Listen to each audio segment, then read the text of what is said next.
Hi folks, welcome to The Financial Argument, the latest developments in news about food shortages, or in other words, the planned global food crisis, force us to experience more disastrous days in the second half of 2022 with record food prices and empty supermarket shelves. After what I'm going to talk about in today's updates about the food shortage, you'll understand that while you're experiencing light effects of the food shortage in the shops near you, the control plan mercilessly accelerates all of its stages in the background. Many people mistakenly think that this is just a temporary inflationary period. They say, there is no food shortage, there is no food shortage, but there is. These people are also wrong when they think that everyone has access to the same items they did before the food crisis hit their doorstep.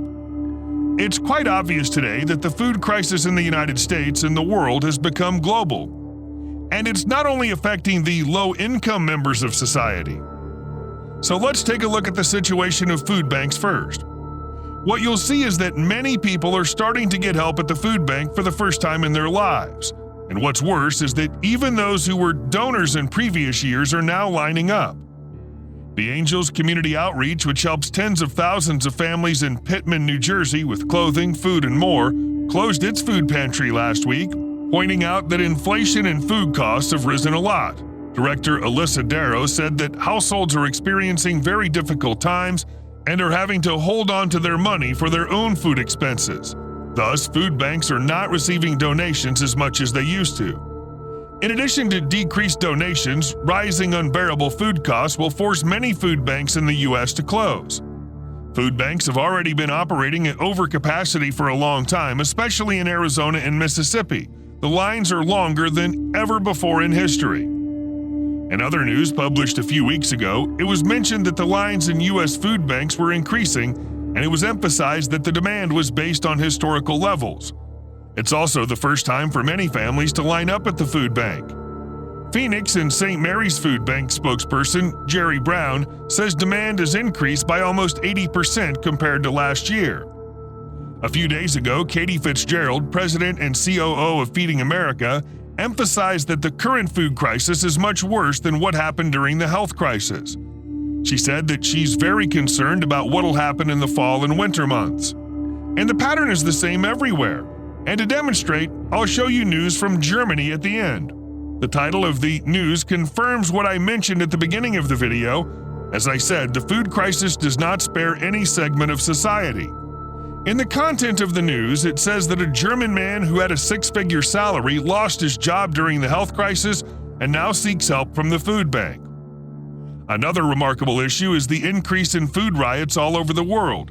Jimena Blanco, the head of the research team at the risk intelligence company Verisk Maplecroft in the Americas, stated that due to the decrease in purchasing power and the food crisis it created, riots will increase worldwide.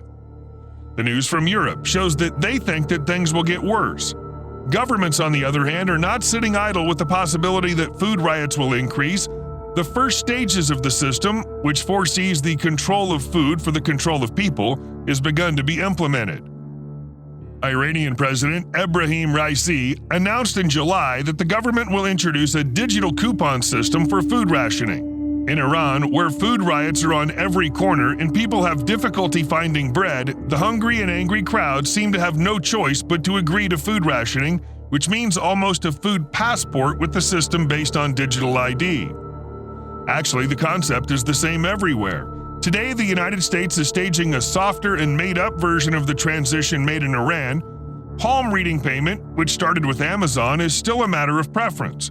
According to an announcement this week, 65 Whole Foods across California will allow you to pay with your palm. In order that you can understand that the methods and makeups of the concept are different, but the purpose is the same, let's look at another part of the world. Prime Minister Kyriakos Mitsotakis announced a couple of weeks ago that they're rolling out a digital ID system for Greek citizens, including banks and telecom provider services. Speaking of suspicious government practices, it's not without mentioning that the IRS, whose biggest weapon should be the calculator, has spent $725,000 on ammunition this year. The IRS now has more firearms agents than the United States Marine Corps. It's not hard to guess what that means. These issues with food banks, food riots, and government decisions actually have one thing in common: the social trauma of hunger brought on by the food crisis. This means that you and your family need to be prepared for your safety. You can't do that by stocking up on food, and I assume you know what you need to stock up on. In the next part of the video, I'll try to explain which foods are accelerating shortages. Many people are so sure that everything will be all right, they're unaware that all of the supply weaknesses in people's access to food and water have been identified, infiltrated, and that the markets have been manipulated into high prices in the first place. They're aware that the world has no food left. Yes, I repeat, the world does not have enough food to feed all the people for the coming months. They're unaware that many of the things that are consumed now were produced in the past. Of course, there's a reason why I say this, because a farmer basically needs two things: fertilizer and fuel. In a video I made earlier this year, I talked about the fertilizer shortage in detail and what's going on in the background. Fertilizer prices were already quite high, and on top of that, the Russia-Ukraine crisis made everything worse by pulling fuel costs, especially fertilizer prices, to historical record levels. The tractors and heavy machinery that farmers use to plant and harvest crops requires diesel, and that means thousands of gallons a month, even for the average farmer. So many farmers chose not to plant, or to plant well below their capacity, as they could not cope with the rising costs. This means record food prices and fewer crops at harvest time, at a time when we're already experiencing shortages. And I'm not even talking about the natural disasters that the fields suffer. A few weeks ago, John Boyd Jr., president of the National Black Farmers Association, outlined the challenges I just mentioned, saying that in the coming months, people will see skyrocketing food prices in local markets, followed by severe food shortages. The suffering of farmers due to the record-priced fertilizers and diesel is felt all over the world. Moreover, there are many places in the world where crops are not cultivated. The most important of these is Ukraine, Russia. People will soon start to feel the effects of wheat shortages, one of the most basic food products. Even if prices return to normal levels overnight, there's no longer enough manpower in Ukraine. People cannot safely continue their agricultural activities. And besides, shipping routes are blocked by Russia, even if production is very limited. And if that's not enough, there's also news coming out of India that we'll soon have rice shortages. Rice is very important economically and socially in Asia, where rice is produced and consumed the most in the world. In addition to being storable, it's gained more importance as it provides basic food for people in the face of rising corn and wheat prices. Perhaps the presence of rice delayed the stages of the global food crisis for a while, until now. India today exports almost half of the world's rice, but rice production in India is threatened by a lack of rainfall. Local rice growers say they plant rice on only half of their arable land due to the lack of rainfall in June and July. We know that there are a number of natural disasters that affect agriculture, especially drought and high temperatures. But look carefully at the map I showed you. This just shows the forest fires that took place around the world in the past month. Many are in strategically important port areas or even where there's fertile arable land. Does it seem very strange to you that forest fires, which have never been seen in history, are increasing? Actually, there's something even stranger than that. Since January of this year alone, there have been an increasing number of food processing plant fires in the United States, which we can't call coincidental. There were hundreds of them, and to call all of this a coincidence, one has to be pretty naive. I'm even thinking of making a video that just focuses on this topic. A new fire has been added to these hundreds in the past days. The Graincraft flour mill in northeastern Oregon was completely destroyed in a fire. Pendleton Fire Department officials reported that the fire destroyed the building and the grain inside it. Let's talk a little bit about the shortage of milk. Access to all food products is very important, and so are the shortages associated with them. However, shortages in protein sources such as milk, meat, eggs, fish, etc. are more important than all.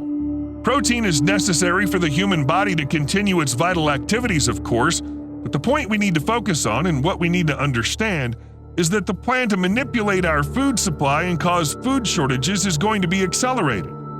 And as they cause shortages in our natural food supply chain, The global food crisis planners will develop food products in labs and distribute them to people through new generation factories in the next phase of the plan. So their shortages need to get attention one step ahead of other food products for us. They're trying to play the role of God. They believe that only they can give food and money to people. They send the message that if you don't obey us, we'll break you with hunger. To do this, natural production must be stopped, causing food shortages. People must starve until they obey the new order. Let's take a look at the situation in Europe first. FNSEA President Yannick Philippe, representing agricultural unions, states that crops used to feed animals are affected by weather conditions and that there'll be a shortage of milk in France in the coming months. In fact, the problem is that the stored feed for the animals in the dairy farms is already running out. Many animals are starving. Thus, the first link in milk production is broken. What's needed in order to produce milk from these animals are alfalfa and corn. However, prices for these feeds have skyrocketed and dairy owners are unable to withstand them, along with other rising costs. In addition, another issue is that after the health crisis, the dairy farms cannot find enough people to work. The same situation exists in the United Kingdom, and the dairy farmers emphasize that the production has dropped very much and there will be a big shortage of milk. While this is the case in Europe, last week Borden Dairy Company announced that they've made the decision to temporarily close its Alabama plant as it can no longer support production until September 30th. In addition, the company announced that it'll close a plant in Hattiesburg, Mississippi, and there'll be no production there. Another fact I want to point out is that there's a baby formula shortage that continues in the United States. Recent news shows that families are having great difficulties in finding baby formula. Nestle, Perrigo, Reckitt Mead Johnson, and Abbott control 90% of the entire market. Parents with hungry babies only wonder when the baby formula shortage will end, but no one has an answer for it. A mother in Texas created a map to help families looking for baby formula. I added the link in the description of the video. If there are families struggling, you can click to check your area. Dutch anti-nitrogen policies are putting farmers in a very difficult situation these days when famines increase and everything becomes unbearable. To reduce nitrogen gas emissions, the government requires dairy farmers to cull 95% of their herd. In this case, do they not think about how a dairy farmer can run their operation with a few cows? Dutch farmers have been demonstrating and protesting the situation by putting an inverted Dutch flag on their farms and blocking the roads with their tractors for a long time. They've suspended their hardest demonstration for now, giving the government one last chance. All food production in the world has been blocked in some way. In such a situation, you cannot expect anything other than a global food crisis. Let's look at Australia, for example. The blockade of the system does not allow you to somehow deliver it to people, even if you produce. Tons of avocados are being dumped in Australia during this time of peak food prices and shortage. Farmers have to do this. It's their only option because the labor and packaging costs are not worth it for avocados, which are sold for $1.80 in supermarkets. Investing money to pack these fruits, adding freight costs, and shipping them to other cities in Australia is only causing farmers lost money.